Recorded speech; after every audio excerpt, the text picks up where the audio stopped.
I want to be clear with you all that a new day has come. To San Francisco, to Oakland, to Baltimore, to Ferguson, to Atlanta, there is a movement sweeping this country, and we are not going to stop until you stop killing us.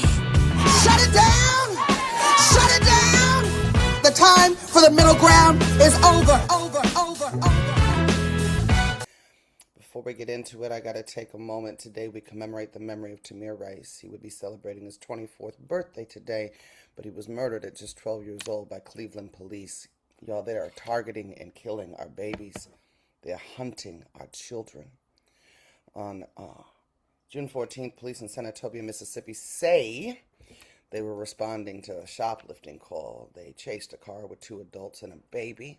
They knew there was a baby in the car. The cops are calling him a juvenile. He was a baby.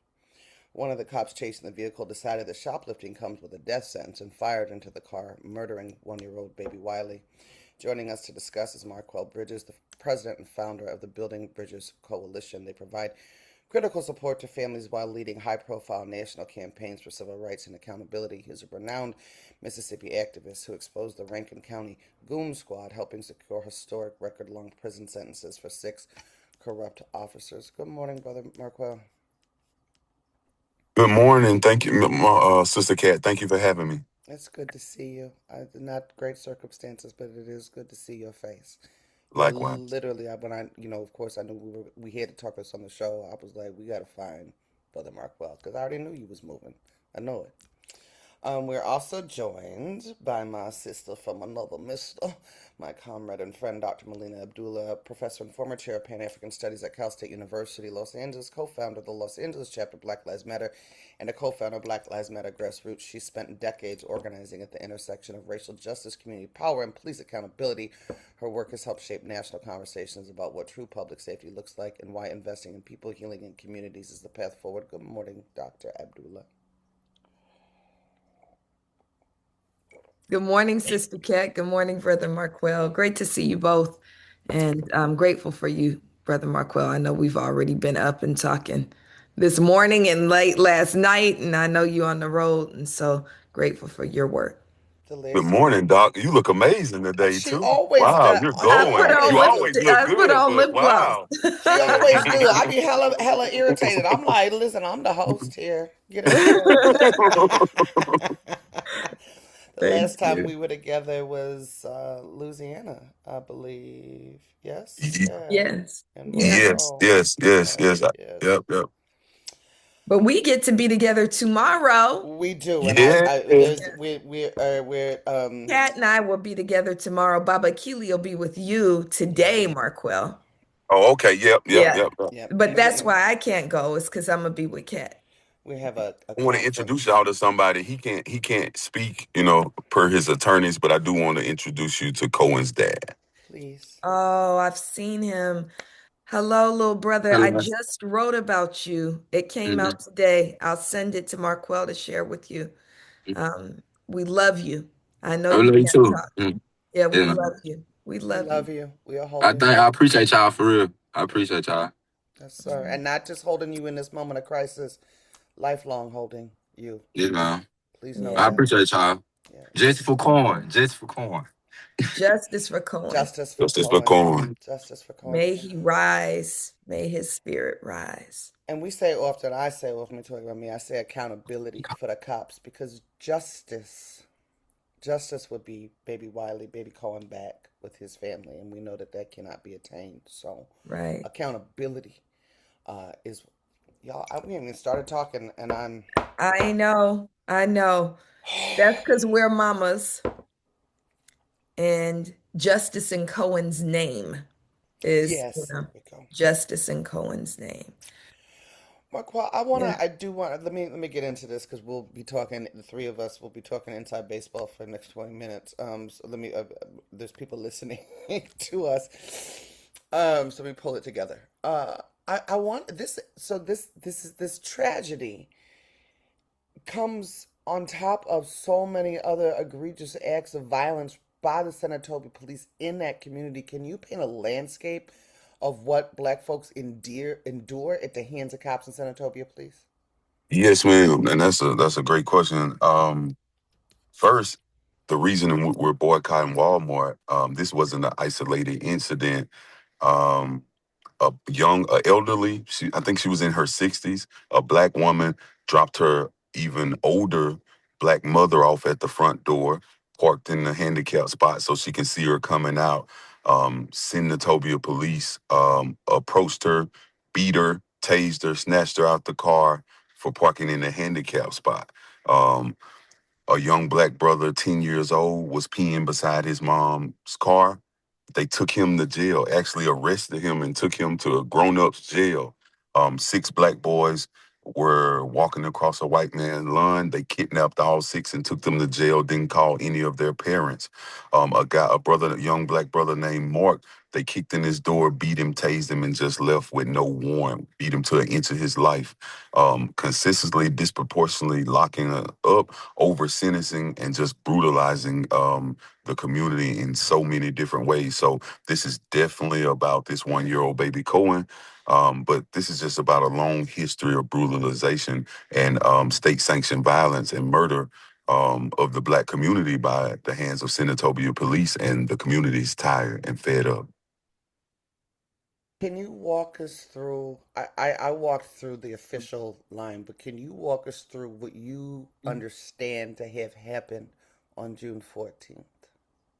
Okay, so yeah, there's this alleged shoplifting call. So what we know and what we can prove, I'm gonna talk about what we can prove. We know that the sheriff department was there for another call, a sexual harassment call. So there was already multiple sheriff deputies in the parking lot, combing the parking lot. Um, Sister Wiley Punkin, they call her Punkin. Her name is Leticia, but they call her Punkin. Cohen's mom was in the store with a friend. They at the self checkout. She see her friend pull out the card to pay, and see the digital receipt. So she walks off and just skipping out the store, playing with baby Cohen, going to the car. She says when she gets to the front, somebody tried to stop her friend. Initially, she thought it was her. It wasn't her. They let her go. She goes on to the car. She don't know what was said at that point. Friend comes to the car. Um, Police run with their guns out.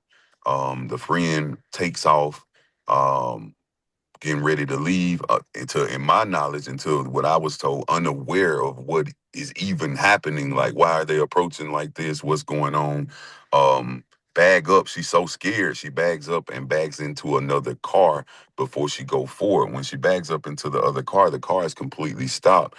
That is when Pumpkin, Cohen's mom, shows the officer, the racist officer, Hunter Foster, hey, it's a baby in here. Don't shoot, because he already has his gun drawn and pointed. And she says he's off to the side. He's nowhere near the car. That's why the bullet come through the passenger side. But says shows him the baby, and he immediately starts shooting. Shoots the baby Cohen first, killing him, then shoots the friend, Latoya Farrell, 3 times. One going in her stomach, piercing her spine, her leg, and her abdomen. Mhm. She decided to save Pumpkin's life and her own life by driving to the hospital. So just a horrific scene. Um, I want to clarify for the people, Hunter Foster and the officers on the scene had 3 notifications that it was 2 unarmed women and a baby. The first notification was the call out, the alleged shoplifting call, that 2 women and a baby. The second instance where he himself and all the other officers present reported to MBI in their own police press release that we seen 2 adults and a baby leaving the store. And the third one is when she held up and pleaded to this devil not to kill her child, and he shot anyway. Dr. Abdullah, when you heard this, your thoughts, your reactions, and I'm couching that in this is, I think, the third, at least the one we know about, in really rapid succession of carceral attacks on our children. It's just been boom, boom, boom. That's right. Um, I had just gotten back from the Free Carmelo organizing in Collin County, Texas. Marquell called, I think it was the same day, with the grandfather in the car. And so none of this was on the internet. We didn't know anything. Marquell was the first person to alert the world and alert me, and I'm both grateful but distraught still about that call. Um, and we talked about what happened. And when we think about it was, just ahead of Father's Day, when we think about what's happening to Black sons and Black fathers of Black sons. And so this is why, my heart is so broken for this young Black father, that these fathers, what hit me the hardest is these fathers are doing the things that we know by data that Black fathers do. Black fathers are more participatory in their children's lives than any other group of men, right? The world tells us otherwise. But you have these Black sons of Black fathers. When I think about Carmelo Anthony and his father, Andrew Anthony, when I think about young brother Williams, I think is his last is Mr. Williams, right? And his relationship with his son, and he's young himself, right? What, 21 years old? Yes, ma'am. What he's doing and has loved and cared for and doted on this baby. When we think about Mr. Belton and how he raised Cyrus, and they've done everything that the world lies and says Black men are not doing, and then to have their babies stolen from them, I just, I'm not going to apologize for my tears. And I also want to really appreciate, it also hit me that it happened at Walmart again. Again, Sister Kat, you've been working for years around Steven Tyler in the Bay Area. We know about John Crawford in Ohio. We know about the sister who was killed in Atlanta. Walmart is absolutely complicit in the murder of this baby. And I wondered, and it's too high a price to pay.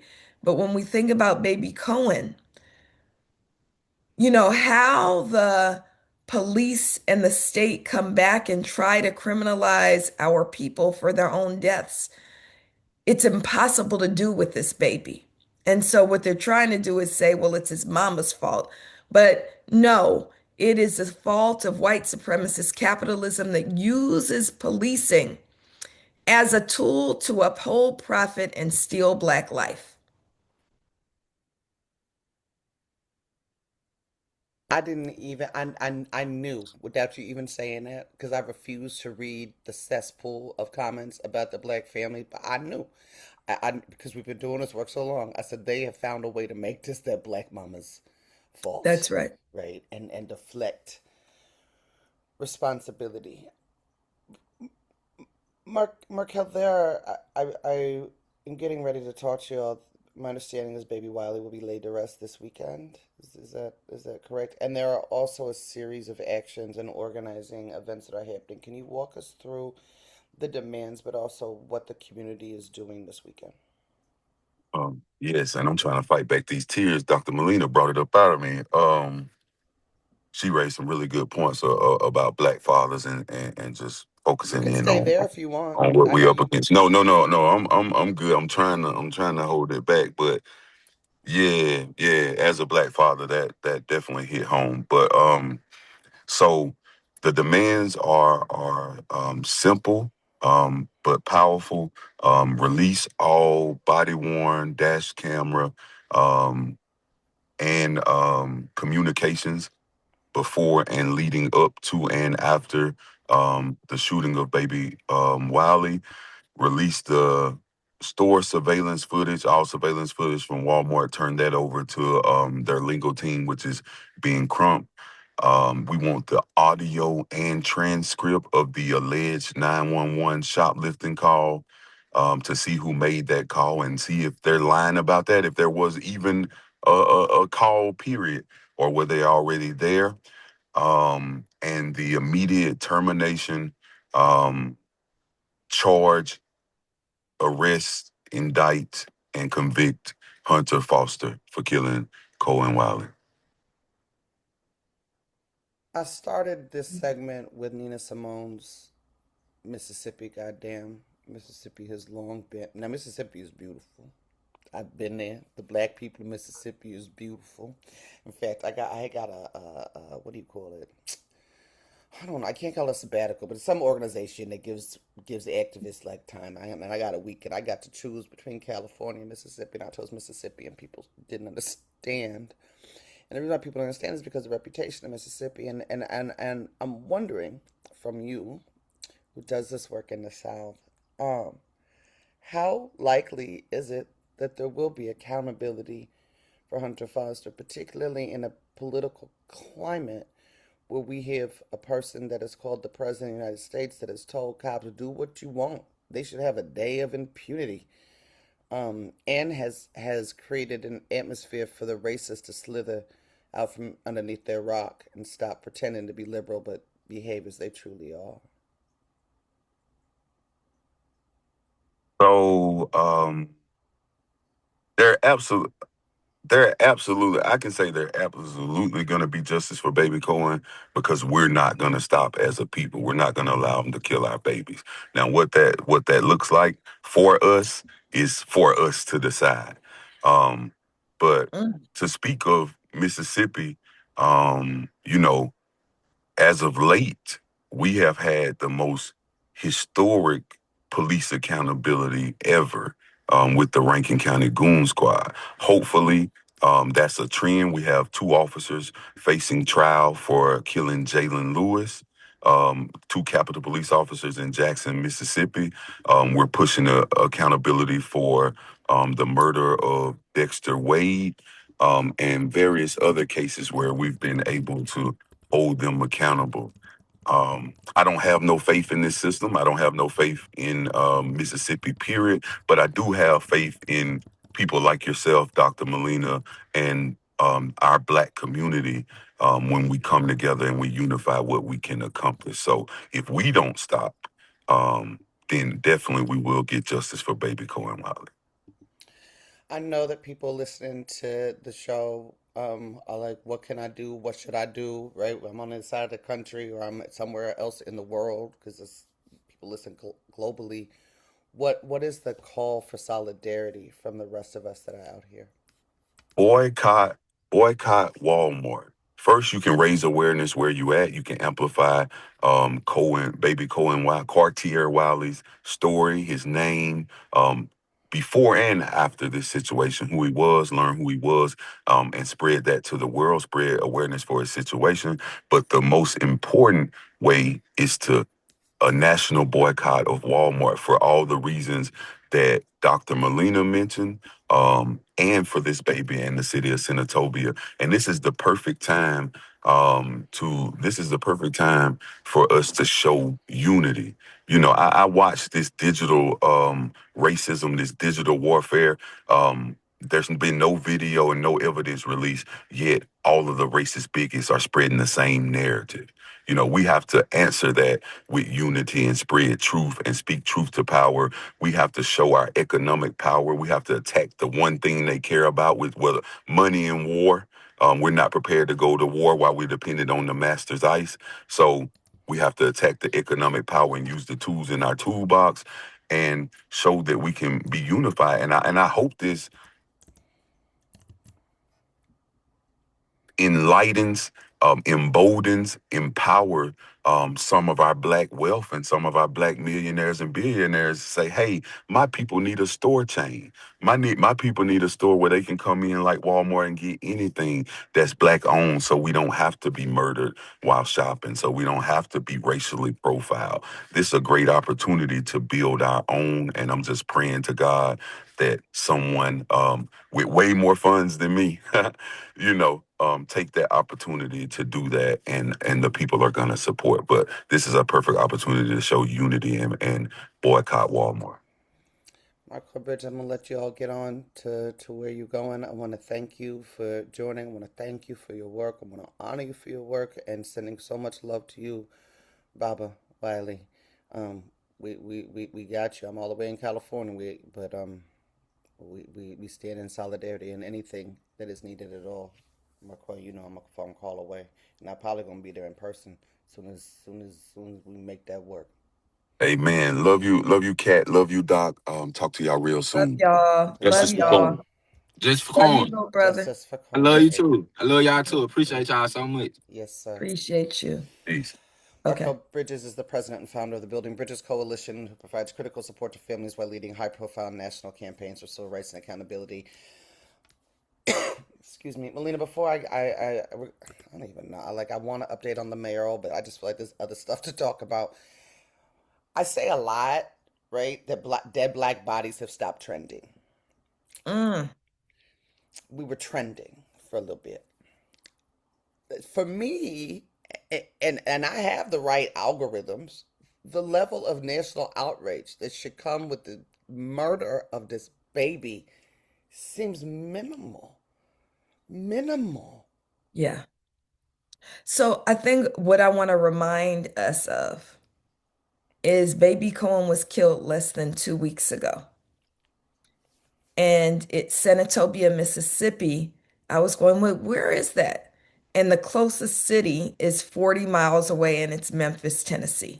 It's not, we're not talking Jackson. We're not talking, a place where things kind of gain momentum quickly. And the reason I say I want to remind us that when Cohen was killed less than 2 weeks ago, I want to remind us that even though we've been involved, you and I have been involved in justice work for decades, and it seems like when Oscar Grant was killed, it was a worldwide movement. When Trayvon Martin was killed, it was a worldwide movement. When Tamir Rice was killed, it was a worldwide movement. Or Breonna, it was a worldwide movement. We have to remember it didn't, with the exception of George Floyd, it almost never erupts immediately. It takes a while for us to catch on. Trayvon, it was almost a month later, right? It had to be Dream Defenders that was building for justice for Trayvon. And then we got it in California. And so I want to say that because I don't want us to lose hope, right? I don't want us to feel like activists and organizers aren't on their jobs. And one of the reasons I look so sleepy is, we're moving a whole delegation of people to be there today. And there's a whole weekend of actions happening. There was a weekend last weekend. There was a weekend the weekend before. Immediately, there was stuff happening. It didn't gain the national spotlight because the national spotlight only turns towards us when we force it to. And so, what you're doing on this show is forcing that turn.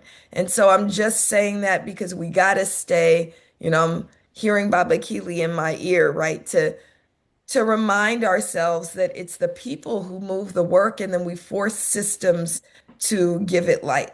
But we're not on our job. Brother Marquell just got off work late last night. He works 2 jobs, right? So when you talked about his work for accountability, that's his love work. This is my love work. This is your love work. We have whole other jobs. And Several. so, several, right? Several.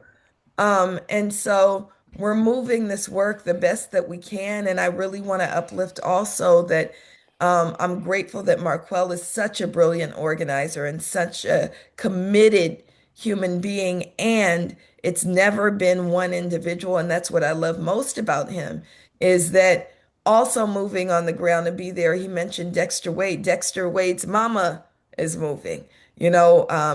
Briante Johnson Davis's mama is flying in. She's on a flight this morning from Florida to be there.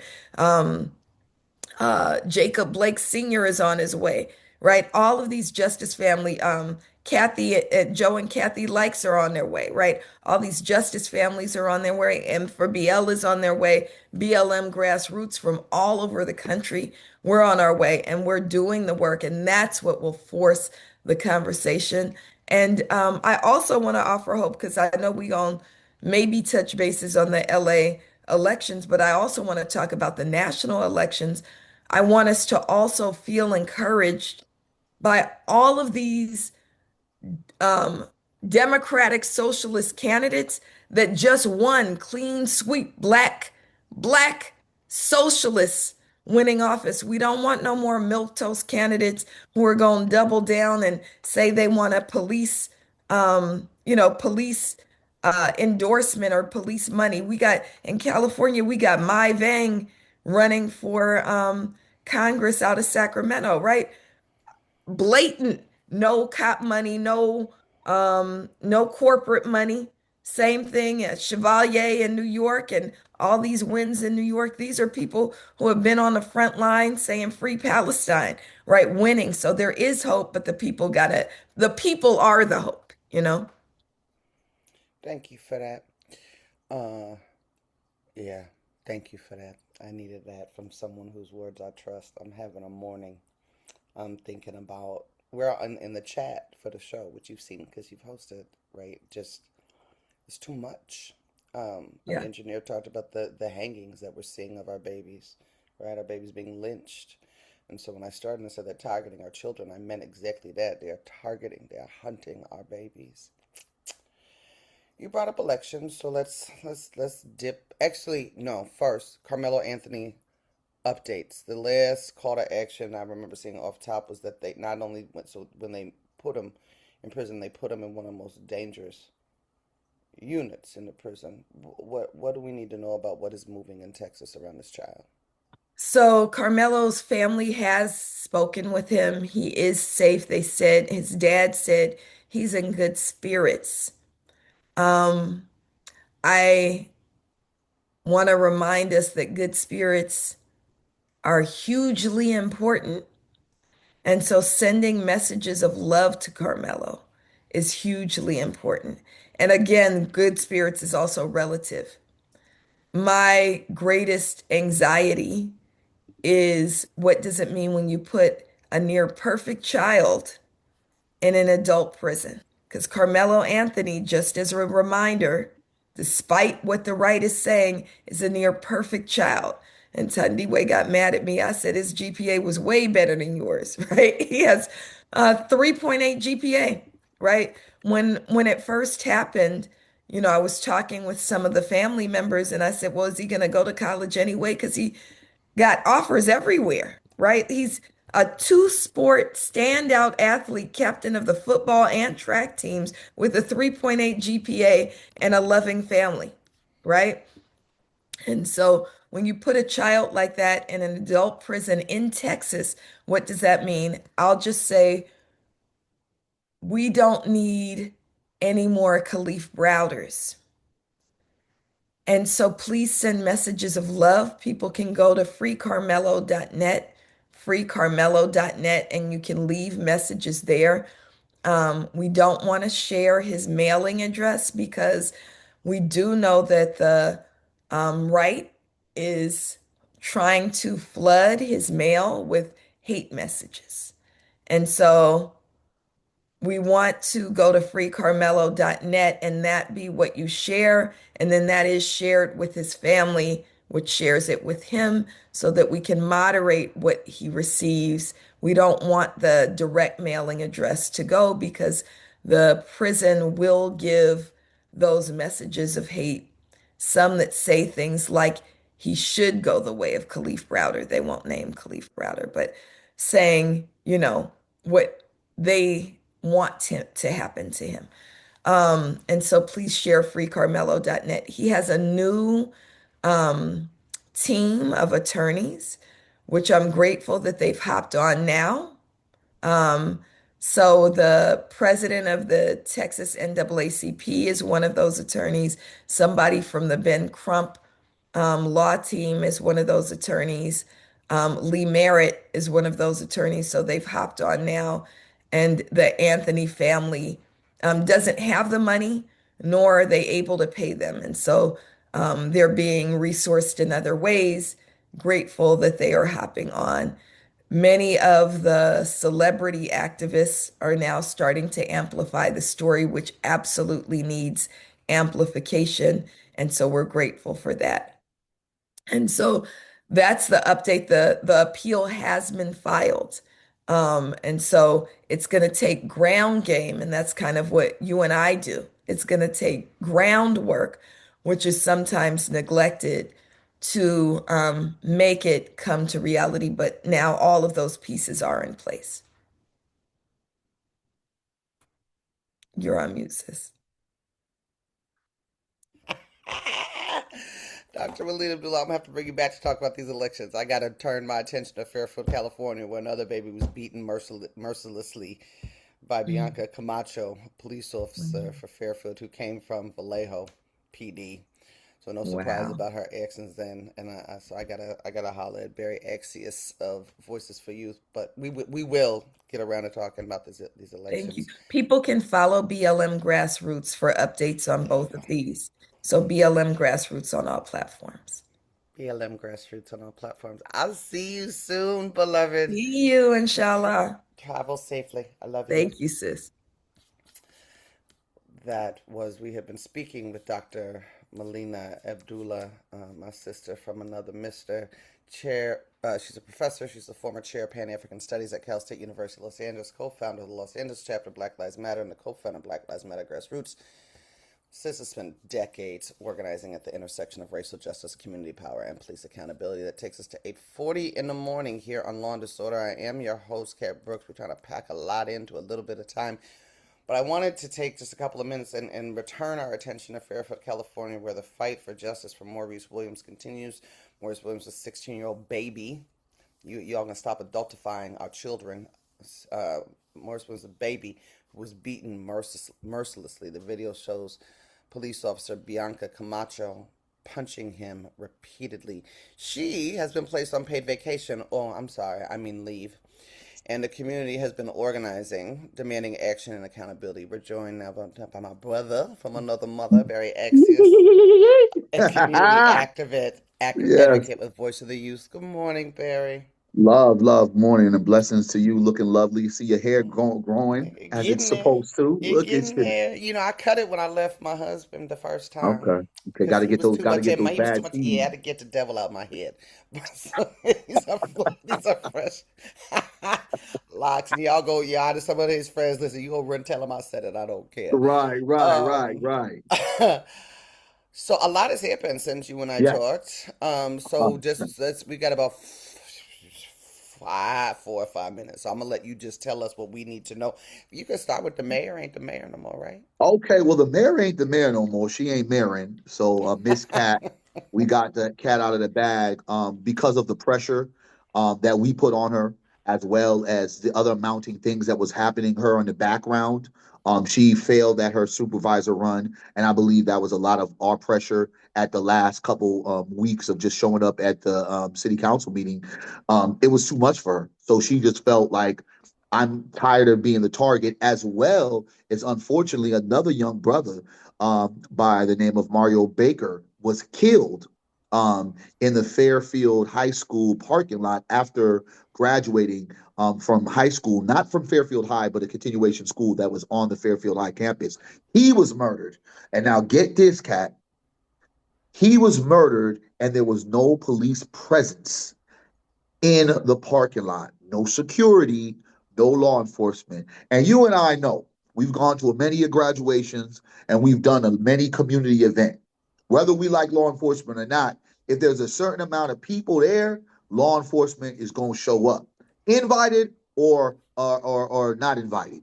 And for schools, particularly, there's always a presence of law enforcement. And at that particular time, in that graduation, no law enforcement connected with the school district. So they're going back and forth talking about, well, we sent this. No, well, you sent this in the wrong place. So a young black brother was killed. I'm now saying this to not only the school board that we had to cause ruckus to, as well as the city council. How are you able to justify a beating of a black boy, but not be able to protect another black boy? Like, make it make sense. Where are we at in our society where law enforcement was not there to protect Mario Baker, but law enforcement was there to beat down inhumanely Maurice Williams. How are we working this project now? You know what I mean? So this is kind of a lot of the cry now of looking at these two heinous acts and this incompetence.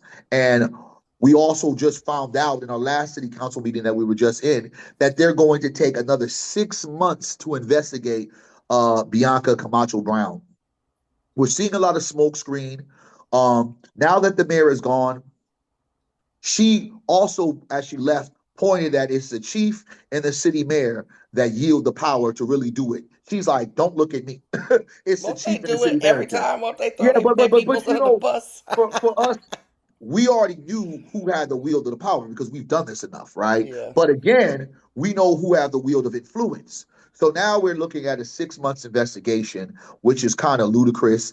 And I just don't even understand the plight. But we're also finding that there's a lot of gatekeepers in that community that's not really doing the righteous and rightful thing. Because when we talk about spaces where we all should come together to push back, when they created healing circles, they did it with the Mario Baker situation, but there was no healing circles for Maurice Williams. There was no showing up for Maurice Williams. So now a lot of the gatekeepers in Fairfield are showing their face onto another tragedy, but trying to connect it with what's going on with Maurice Williams. And some of those individuals are in this so-called police accountability team that should be doing or is doing the 6 months review to see if Miss Camacho should be fired. What's next for A you? lot. Yeah, what's next? 60 seconds. What's next for you and the actual organizing? Because it is organizing that gets the Right. goods. What's next We're for we're you? right now we're trying to figure out next steps. It also has to come from the community and for the family. If their willingness is to fight, then we fight. But if their willingness is to kind of, sit down and kind of step back and for the process, then I myself I can't push nothing that people in Fairfield are not ready to push because I know where I can take it and where we're going to take it or where we should take it. Got it. Barry Access. People want to learn more. Follow the work of Voice of the Youth. Where do they go? Barry Accius on all platforms, IG and Facebook, BERRYACCIUS, and of course, www.voiceoftheyouth.org. Tap in, holla back, get involved with the community. I can't wait. I get to see you this I weekend. see you this weekend, So my beloved. Yes, yes, yes. appreciate you, love. Big See you hugs. I soon. can't wait for that hug. Barry gives the Yes, best ma'am. hugs. All right, beloved. I'll Indeed. see you. I'll All see you right. soon. All Okay. right. Yes, ma'am. Barry Love. Access is a community advocate with Voice of the Youth. And what we are talking about, where I'm going to be seeing Barry and Dr. Abdullah, is the Anti-Police Terror Project, where I do get another check. FCC says I got to tell you. We are hosting, along with the Justice Teams Network, the Care Not Cops International Conference from June 26th to 28th in Sacramento and online. There are workshops, keynote speakers, trainings. How do you build and live in a world rooted in care and not the carceral state? It begins with a wellness resource fair and concert on June 26th. Performers included Jen Johns, Junior Toots, Rosilan, Soul Development, and so many more. Then the workshops and keynotes begin. Saturday, I give the opening keynote and reveal a brand new national project. And then workshops on everything from youth leadership to healing justice as an organizing strategy, alternative responses to domestic violence, traditional Chinese medicine as addiction support. Malkia Devitt Cyril, the fire speaker and powerful community organizer, will join us. Erica Woodland, one of the architects of how we understand healing justice in this moment. Dr. Melina will be there. Victor Dempsey from the Legal Defense Fund. Man, healers on site, good food, solid community music, international presenters. Sister Asa from France, one of the banging organizers around police accountability from out there, will join us via Zoom. Folks from Colombia, Brazil. You can join in person or online. Register now at you can register now if you'd like at antipoliceterrorproject.org. You can learn more on the APTP socials, and y'all, it's free. All of it is free. Going to St. Ives, May Nkame, the mother of an African dictator, travels to England to see Dr. Cora Gage about medical treatment for her failing eyesight. It is the story of two impressive women brought together by the personal and divided by the political as both seek to accomplish the greatest good. I am directing. It stars Dr. Ayodele Nzinga and Teresa Foss. It opens July 9th. At BAM House on 15th and Broadway. Tickets are at Lower Bottom Players, PLAYAZ.com. The Sunday matinees will be coupled with community conversations with impacted countries across the diaspora. We're really using this as an opportunity to talk about what is happening in the Congo, both in terms of the warring, the fighting, its impact on civilians, and also the spread of Ebola. The World One Festival is coming up on the farce of July. Good music, politically aligned folks. It's happening at Cerrito Vista Park from 11 a.m. to 5 p.m. Mental Health First is open for your calls regarding mental health, domestic violence, safety planning, and substance overutilization concerns. It is open Wednesday through Sunday, 8 p.m. to 12 a.m., 510-999-9641. For the folks that keep trying to catch the information about Chairman Fred Hampton Jr. and his court proceedings, get your pens ready, because I know I say it fast, because I have to get into the next segment. July 7th, 3150 Flournoy, in person at 9 a.m. July 21st, 555 West Harrison.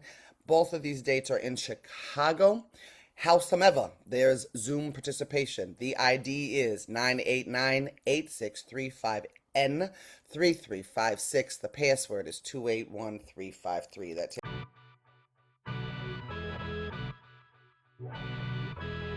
We remain the vanguard of resistance of this country. The terrorists are law enforcement agents that are working to kidnap, disappear, and incarcerate our community members. And I want us to be real clear, we ain't never seen no time like this. This is a new game, and you all better sit down. We better sit down and inhale the realities that are on the street right now, and understand that the moves are being made now, that the impacts of our people, the increased desperation, the increased violence, the increased homelessness, the increased deportation, the increase, all of that is coming down the road.